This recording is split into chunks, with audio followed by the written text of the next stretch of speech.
I'm gonna stream to my audience. Huh? I said I'm gonna stream to my audience. Okay.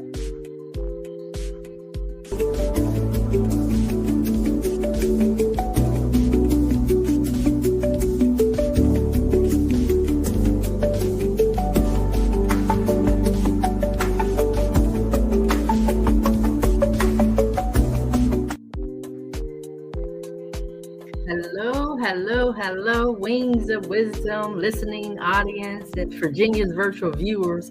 I am so excited to bring Mrs. Mia James back to Wings of Wisdom. She's back by popular demand. And when we were here previously, she talked about how she loved going under the hood.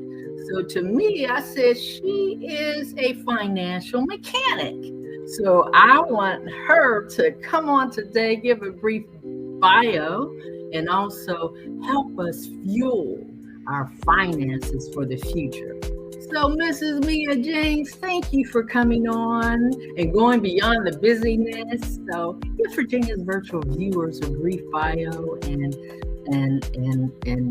ignite us because we need the wisdom that you have. Well, first of all, thank you so much, Mr. Mitchell, for having me on today. It's always such an honor and a pleasure uh, to just talk to you because you are a person of great wisdom. So thank you again. And again, I'm Mia James. I'm so blessed to be here and meet you all. And I am a financial wellness coach, and I have been teaching financial education for over 15 years. My degree is actually in economics from UCLA, and I also have a master's in psychology from NYU. And I take that approach to finances, more of a holistic approach to finances, because I know that everything is connected. Our health impacts our wealth impacts our health, mentally and physically. And so I'm really, really big on holistic financial awareness. And, now is more socially acceptable to talk about money, right? So we want to bring that conversation to a safe place. We want you to know that you can ask any questions that you have, and that this is a place where you can get the answers. And even if we don't know the answer, we will get the answer for you because we all learn and grow together. And so I'm a wife. I am also a TT. I love having fun with my niece and nephews. And I am a world traveler, similar to Miss Virginia here. And I absolutely love, hey, Natasha, absolutely love traveling the world and eating amazing food and hanging out with my awesome husband. So that's a little bit about me. Yes, yes, yes. Some of our new viewers may not know that you fired your boss at the age of 40 and then you launched your uh, wellness holistic financial company. So tell me, in that transition, what was your greatest lessons from going from employee to entrepreneurship? Ooh, that's a great question. So, actually, my biggest lesson was learning how not to work all the time, right? Like, I had to learn how to have boundaries with myself.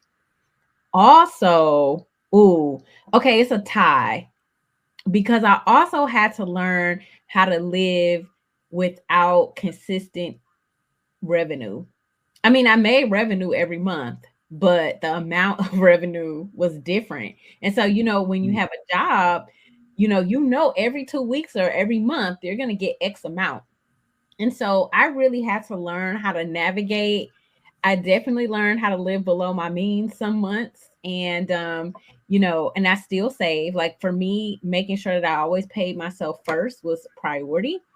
And then God first, then me. And that was a huge lesson for me. It's like, okay, I'm used to making X amount per month. And now I've had to shift that mindset a little bit until, or as I've grown in my business.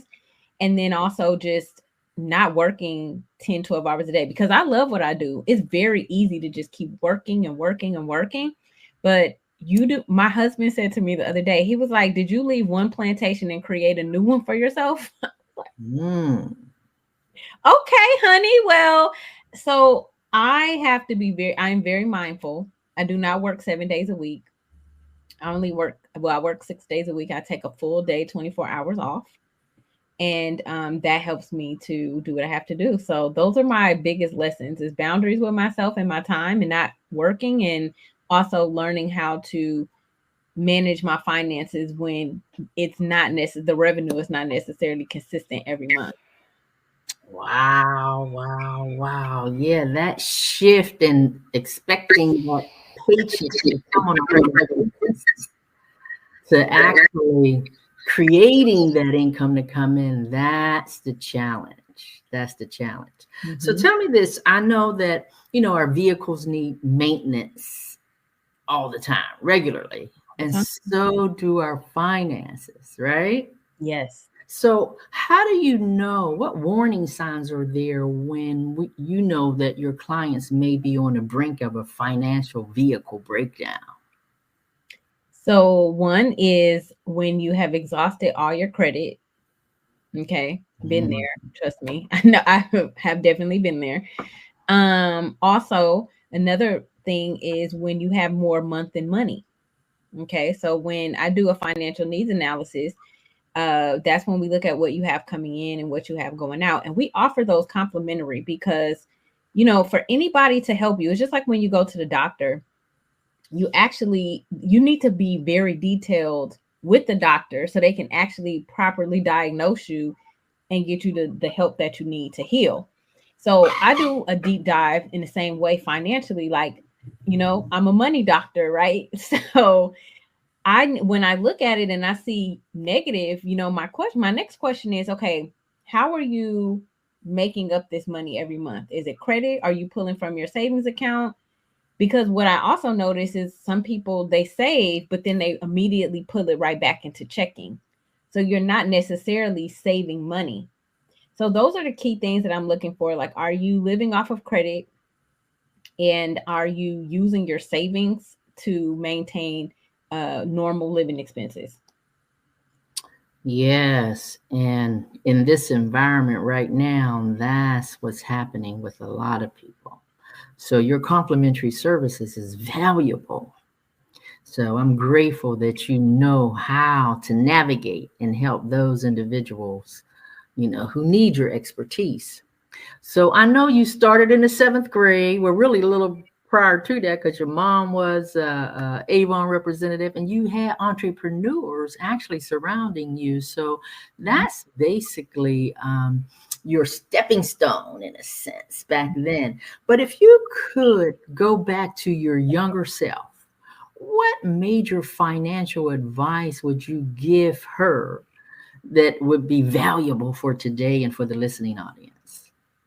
Absolutely. So the two things that I would tell my younger self, okay, one is to save money. So my dad taught me how to make money. Like, I never ever feel any type of way about money. Like, I always know, like, I can go make more, right? But I wish my mother, because my mother is an excellent saver, I wish my mother had taught me to save money, because I would either invest money and spend money, but I never like save. I would save, a little bit, but not significant, a significant amount. So I would tell my younger self, like, actually save cash, for emergency, a really solid emergency fund. The second thing I would tell myself is I would have continued investing. I actually started investing at 16. I asked my parents to open a Charles Schwab custodial account for me so I could start trading stocks, because I learned about it and I was like, oh, this is fun. Because to me, it's more, I like numbers. So for me to see money like multiply and grow is actually fun to me. It's more like I'm solving a problem or something. Yes, I'm a little nerd. So I just want to put that out there to y'all. I am definitely a nerd. And so what happened was, um this is kind of on a personal note, so just bear with me, y'all, as I tell this story. But my father was very, very critical is the word that I want to use. And so I actually taught my father about trading stocks, and then he became a day trader. But basically, I got an opportunity to compete at the stock exchange because my portfolio in school was doing so well. And my father wouldn't let me go because he was like, "You're a girl, and you can't go and compete." So that literally like crushed my spirit, and I stopped trading for a long time.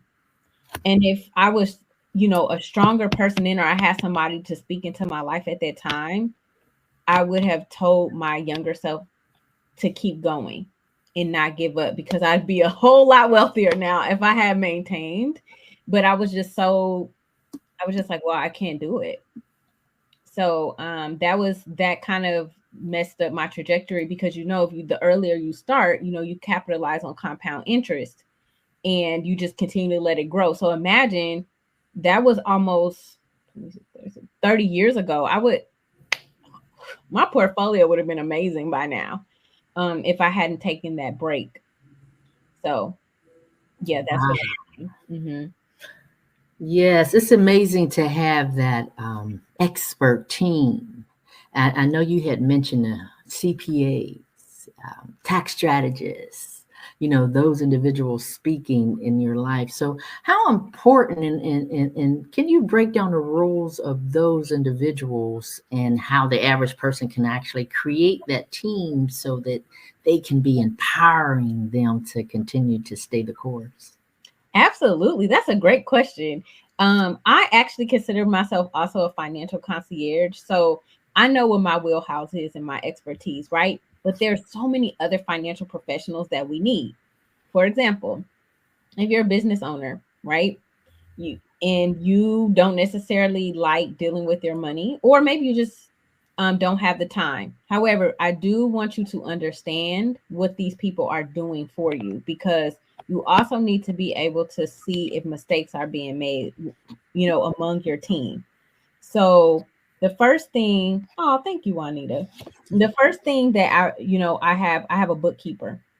Now, what I do every Monday for my business, Sunday, I have a date with my dollars for my personal finances. And then my husband and I have a date with our dollars on Saturday. And on Monday, I have a date with my dollars for my business. Okay. Now, every Monday when I have my date with my dollars for my business, I go into QuickBooks. That's what I use to track my business spending and expenses and such.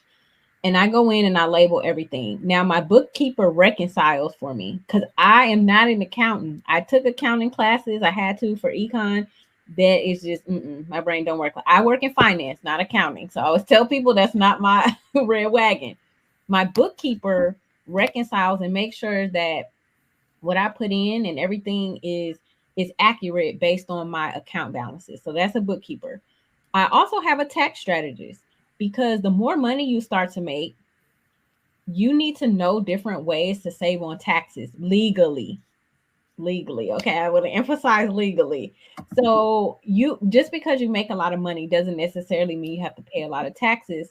Hence our president, as you can see, you really, if you do it legally, I mean, I don't know if you did it legally or not. That's not my uh not my area, but there are IRS tax codes where you can legally pay less taxes as a business owner, right? So that is, I have a tax strategist. She's amazing. If you need that information, please let me know, and she'll do a consult with you. She also does our taxes, and she taught me some things about the tax code that I didn't even know. And so now I'm able to take advantage of those in my business. The other thing that you can do, other type of financial professional you can have, is a financial planner. So financial planners, they are two types of financial planners. One is commission based and one is fee based. So my prayer partner is a financial planner, and she is fee based. So she'll do a plan for a set amount for you, and then she'll manage your assets for you. Um, and then, so I also have a financial planner as well, right? Because even though I know finance, there's always something I don't know. And I also need to be accountable to what I said I'm going to do for myself and my business. So, and then also, obviously, you need an insurance person. So someone like Virginia and myself that can actually help you protect your assets and help you protect your income, because a lot of people don't know that you can actually have income protection. So if you were not able to work for whatever reason, you could still bring in a portion of your income. And then I would say Let's see if I have any other financial professionals. I think that I would probably say those would be your team. Oh, and a banker. So, especially if you do want to take out any type of loans for your business, for example, you want to have a banker who you can work with. You know, they know you, they know the ins and outs of your business, and they can help you when it's time for you to take out like any loans or get funding. So, yeah, that would be the team I would put together. Wow, the team. The audience is weighing in saying, date with my dollars. I love it. And I love the fact that you said on Sundays, you actually have the date with your dollars. So to me, that's like putting God first. And Mhm. then you said you have a date with your dollars with your husband on Saturdays. So Mhm. that's family. And then you have a date with your dollars with yourself. So you're empowering yourself so that you can give to your community. Mhm. So it's just so powerful how you can link all of that together in a team. I love putting acronyms together. Is For team is together. Everyone achieves milestones. Ooh, I Yes, like so that. yes, that's powerful. That's powerful. So Wings of Wisdom is built on biblical principles. So in Deuteronomy, the 8th chapter in the 18th verse, it says that God gives us the ability to produce wealth. So we're grateful that the Lord gives us these golden nuggets. It's like a download, and then we're able to execute. So shifting that mindset, how do you help those individuals to shift that mindset? What's the greatest lesson somebody can do so that they could actually achieve wealth? Absolutely. Well, first of all, Deuteronomy 8:18 is one of my favorite verses. I pretty much quote it almost every day or say it to myself every Mm. day. And so back to your question.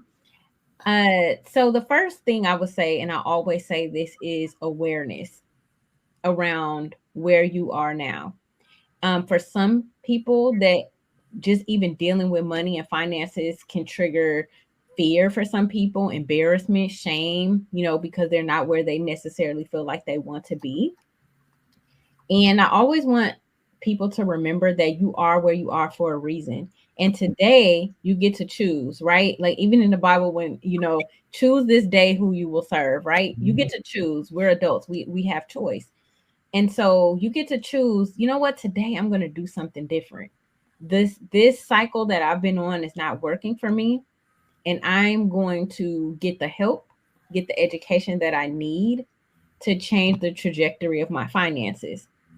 Because, everybody has a day one, right? Everybody starts at some point. Some people wake up early in life, like I was just interested in money early in life. Some people wake up at 45, 50 years old.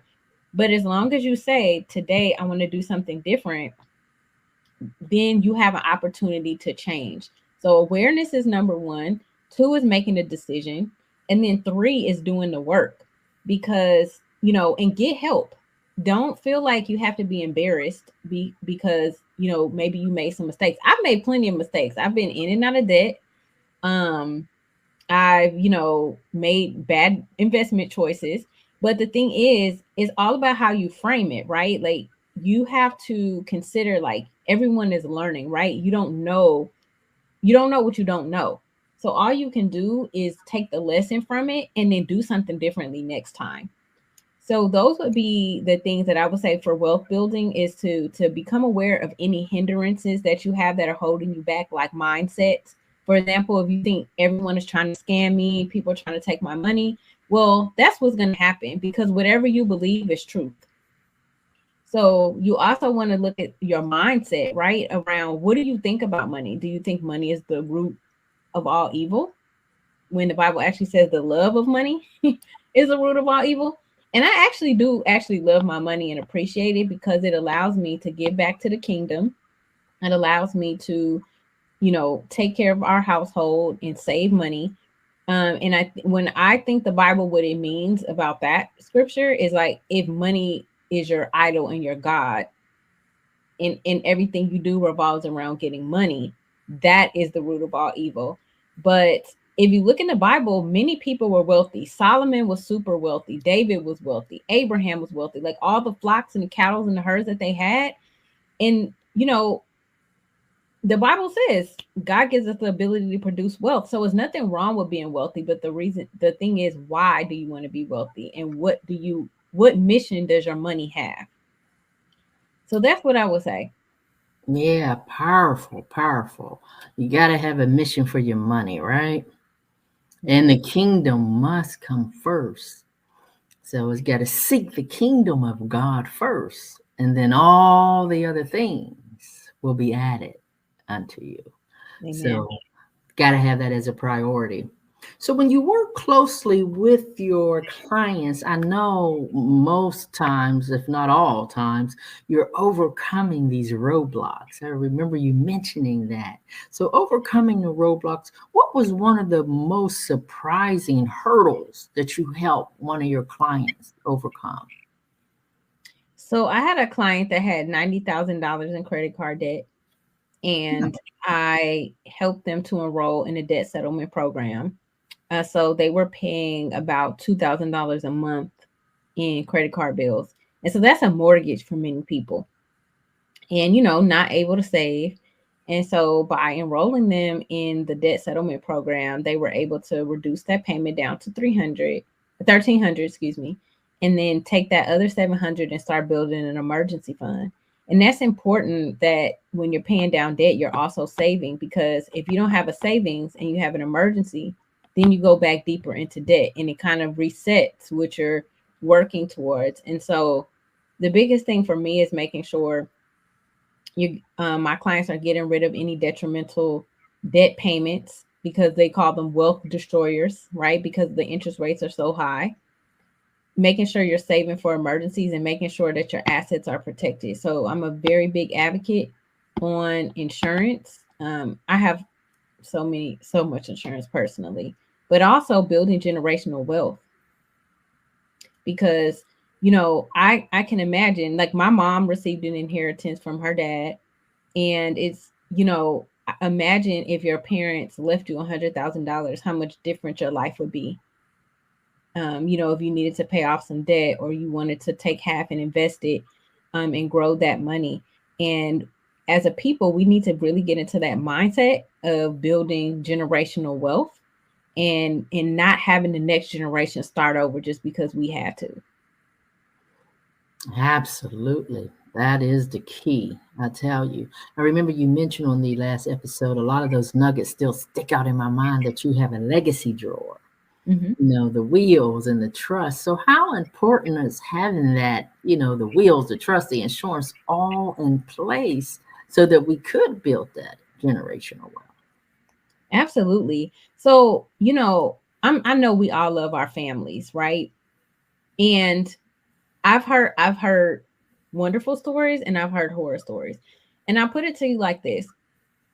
I've had a colleague of mine, her father passed away, had tons of property, but he chose not to take the time to sit down and do wills and explain what all he had, right? So his daughter, she was telling me how stressed out she was trying to figure out, well, how do I pay this mortgage, and how do I collect the rents on his properties, and how do I do this, and how do I do that?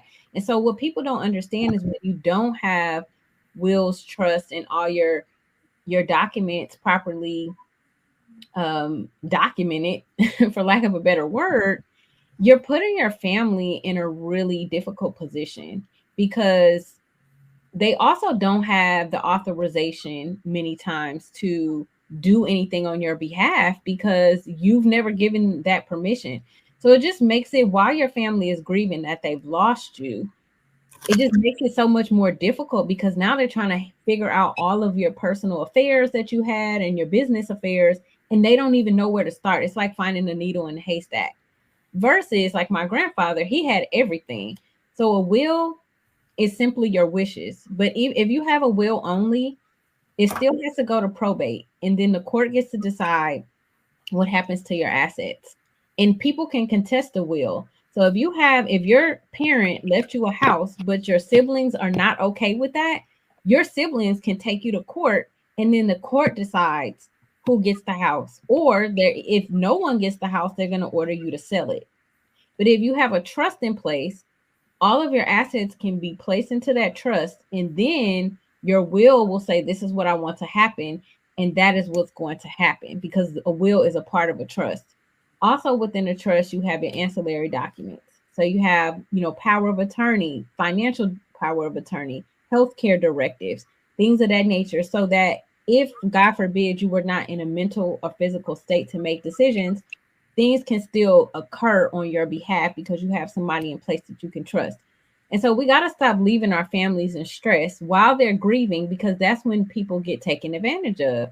So if we can do it while we're in our right minds, while we're healthy, it just helps our family to have a much better situation when we do pass away. Wow, golden nuggets, girl. I am so excited that I am connected to your team, because together everyone achieves milestones. So, this is a powerful episode for me personally, because I'm on this new endeavor with you and beyond the busyness. And it's been exciting. It's new and exciting. But I told you on the last episode, I'm about to hire you. So, I am grateful to be connected. But tell me this, what is the missing piece of wealth? What are the most like overlooked components that keep us from building generational wealth? Really, it's just people are like, I don't have enough money. And okay, so here's the deal with that.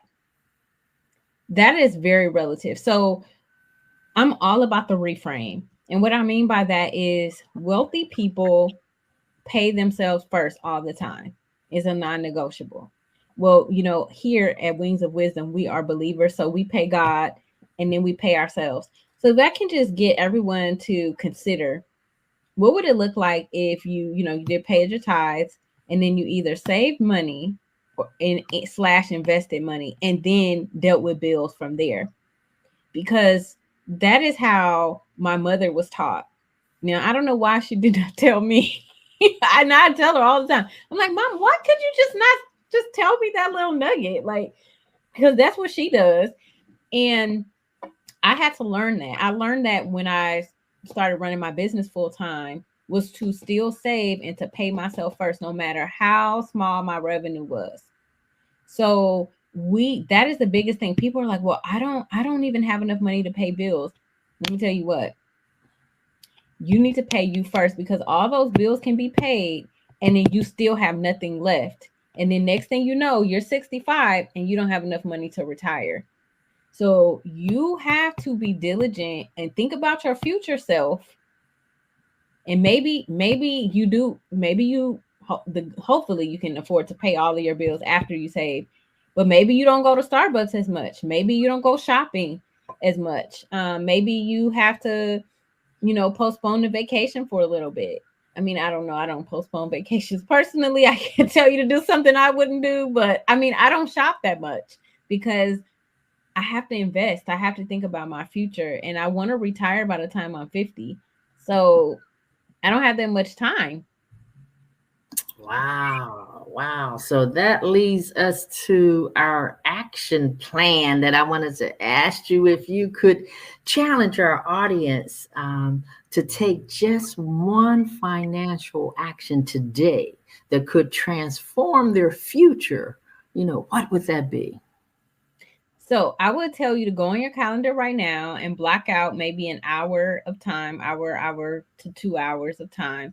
And I actually want you to document all your assets and liabilities, because I want you to know what you actually have. Assets. What are assets? Assets are anything that you own. So let me put it to you like this. An asset would be any bank account, any retirement account, any brokerage account, any commodities like silver, gold, things of that nature, REITs, real estate investment trusts, anything like that. Now, we're not going to put, if you do have any property that's paid off, you can potentially put the value of it, but technically that doesn't go on your asset sheet because you haven't sold it. So it's not liquid. So document your assets, and if you need a free resource, you can just send me a DM. I'm on at beyondthebusiness.com or Beyond the Busyness on social media. I'll put that in the chat. And then for your liabilities, it's just anything that you owe, right? And I also have a resource for that. Actually send me an email and I'll send you a free resource. But essentially, with that, the liabilities is credit cards, auto loans, mortgages, personal loans, anything you owe. And you want to know the balance, the interest rate, minimum payment, and current monthly payment. So at least become familiar with what your net worth is. So net worth is assets, total value of assets minus total liabilities. And this will kind of give you a gauge, like, do you owe more than you own? And if you do, now you want to start thinking about buying more assets. Okay. And that is going to help you to prepare for the future. So that would be my last nugget. Wow. I was going to say, give Virginia's virtual viewers and Wings of Wisdom one last golden nugget, but you summed it all up. So how can I think you said you put everything in the chat, beyondthebusiness.com, where they can reach you? Yes, and I'm going to put your link in the chat. So if you want to do a one-on-one with us, please use this link. And Virginia and I would love to do a one-on-one complimentary consultation.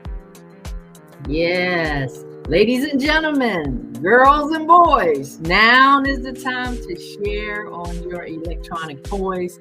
We thank you for leaning in today and moving beyond the busyness to take out a few moments to embrace this webinar, this podcast, and we hope you have a wonderful Wednesday.